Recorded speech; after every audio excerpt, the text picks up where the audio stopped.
factor. They constantly surprise us, both in amazing ways and not so much. We're Ben and Syya, and welcome to the Gnaw on This Business Bytes podcast. This show is all about real-life things we all deal with every day, how they relate to business, and how to make some sense out of our daily chaos. Welcome to the show.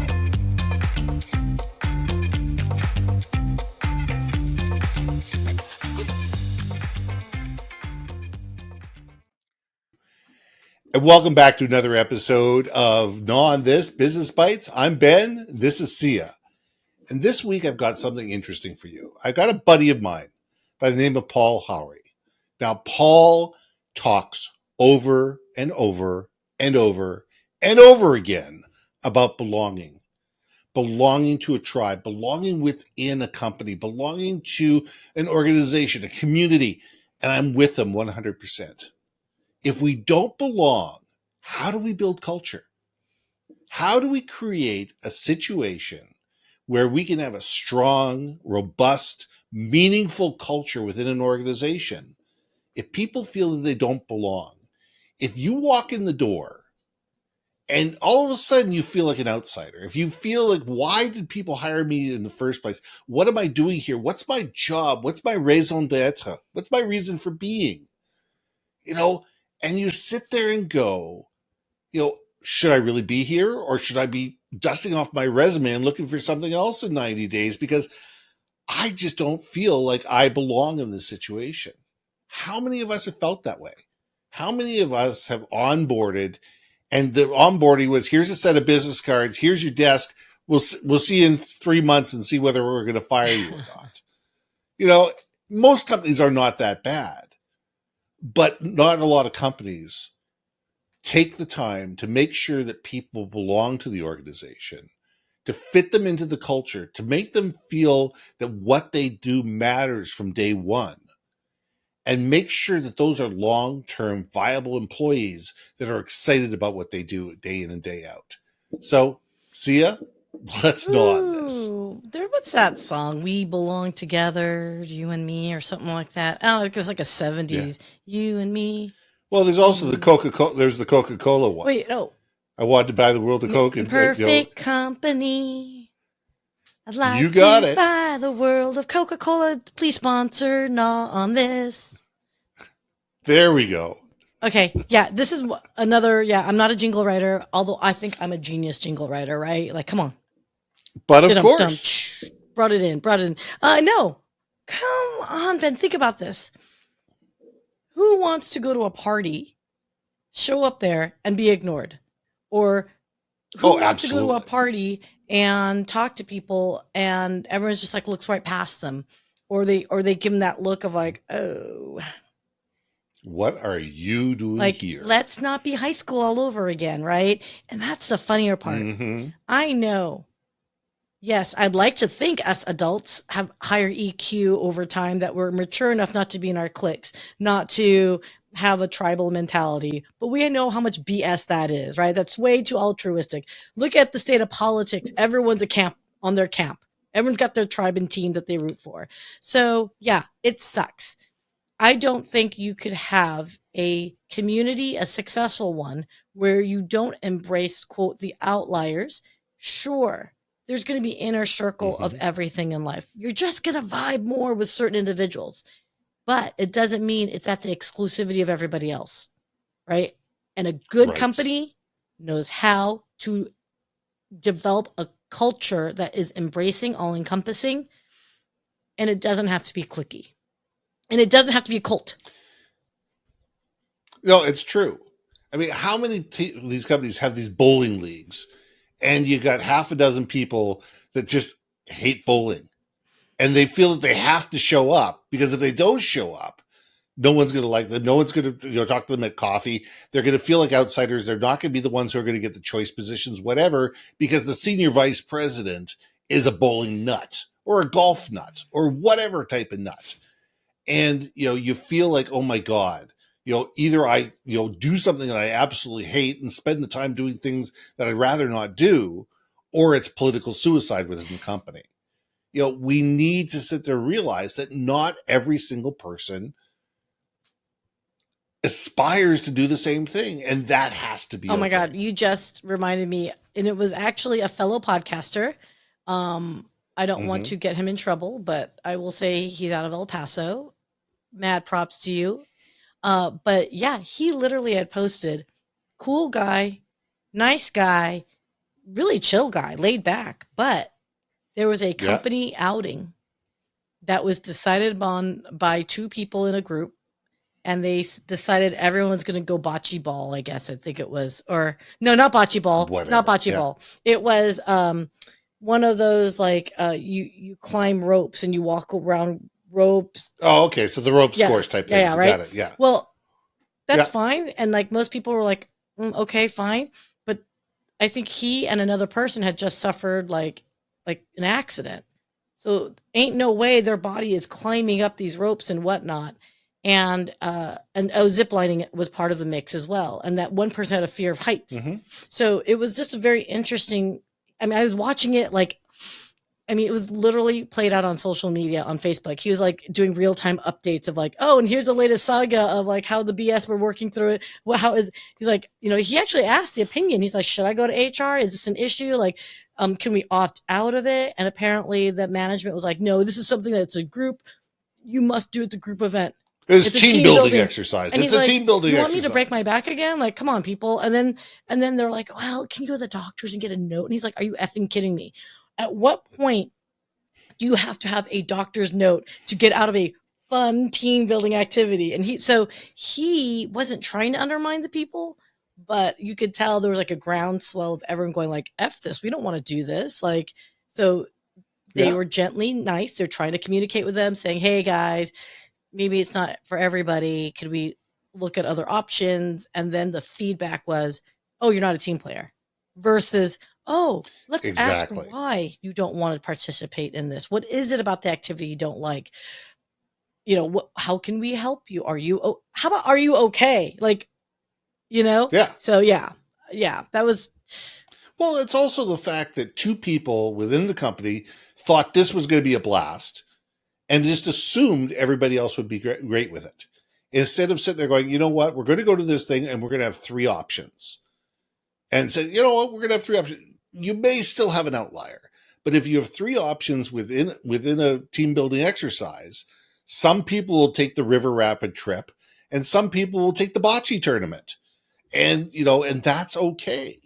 And allow people to feel like they belong and they're comfortable and they can do what they can do within an environment without being embarrassed, without being, sidelined, without feeling that they have to provide a doctor's note not to be there. Yeah.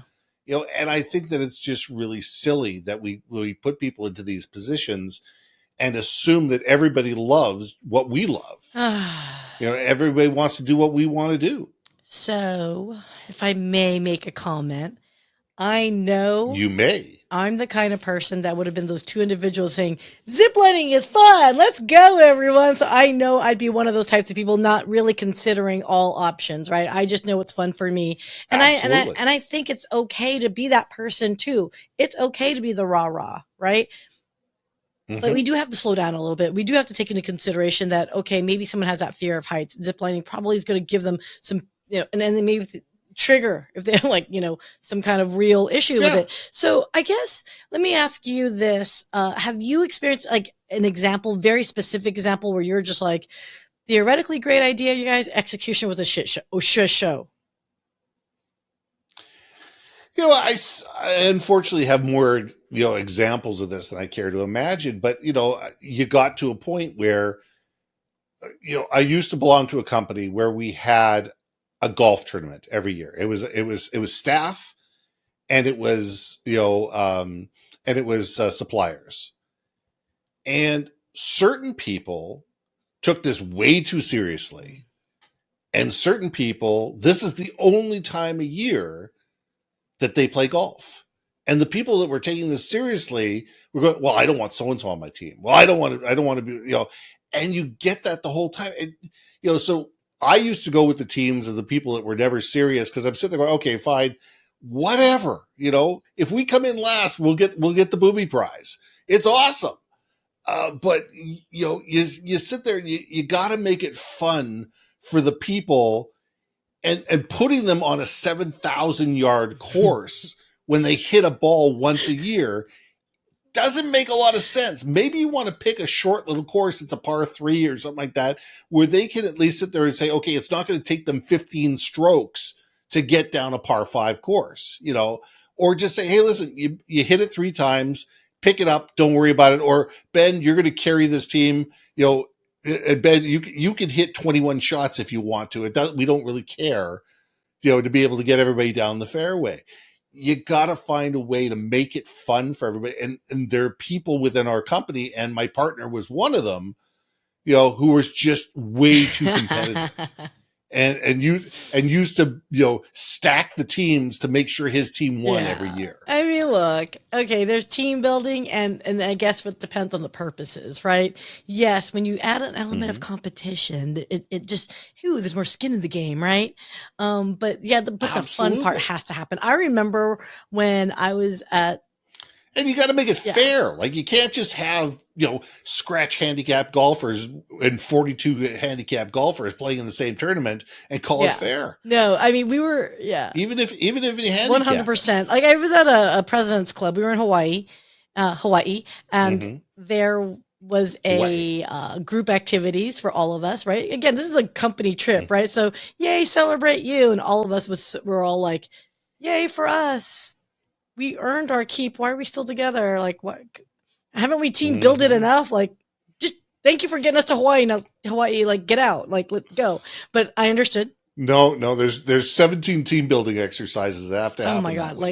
But the funnier part is I'm the kind of person that's like, this is fun. Like, I'll do it because I just like doing so. I think it was fun, but I can tell it's torture. And what I thought was interesting was they didn't include the spouses. And I'm sitting there going, right. Wait a second, you guys. Like, you should include the spouses because you know what? The spouses, they're the unsung heroes of so many high-performing people. Is if you didn't have a really great partner to help you through all your successes and stresses, like, let them celebrate in the team building fun as well, right? But anyway, but they did do one event where they did include the spouse once, and I'm like, out of that, like 17, I'm like, one, really? You're gonna? Well, at least they put the spouses on the plane. A lot of companies don't even put the spouses on the plane. That's fine. Don't give them that. That's true. But I was just gonna say, well, it was a fun thing because it was like we were on the beach, and it was build your boat with these random pieces they gave you. And I thought it was hilarious because you could hear the dynamics of everybody and the couples like together. And they actually, I think, if I remember correctly, I think they separated the couples. They separated the couples, if I remember correctly. It's been 10 years, 20 years, back off. Anyway, but it was really cool because, again, I thought it was neat. I think it was great to belong. But I can tell you there were some that were just like, deuces, man, like, hurry up. It's not my jam and I don't care. And yeah, it can bring down the vibe too, right? Like, if you're not getting it, like, at least, leaning towards wanting to be there, So let's leave it there. I mean, I sit there and go, we could talk about this forever. We need to think, when we're thinking about belonging, we're thinking about creating an environment where people belong to an organization and they want to belong, that not everybody's going to think the same. Not everybody's going to want the same. And having options, creating options and being a little bit more creative instead of saying this way or the highway is never a good way to create the belonging. I agree. But I'm the rah-rah person, so I agree. All right. Well, you can rah-rah all day long, and I'll sit there and say, you know what? How about we have 3 different options and allow people to succeed at their level? And you know what? Both work. We need the rah-rah people. We definitely Come on. need How them. many times have you done karaoke surfing? Come on. There we go. I've never done karaoke surfing. Neither have I, but let's try it. I'm with you. Let's go. Anyway, I'm Ben. I'm Syya. We'll see you soon. Hey. Thanks for listening to another episode of Gnaw on This, Business Bytes. If you liked what you heard, we most humbly ask that you like, share, and hit that subscribe button. And if you want to communicate more effectively within your organization, contact Ben at yourbrandmarketing.com or me at brilliantbeammedia.com. We can help you build your community, brand awareness, and personality through digital content and podcasting. We cannot wait to hear from you. So see you next week for another episode of Gnaw on This, Business Bytes.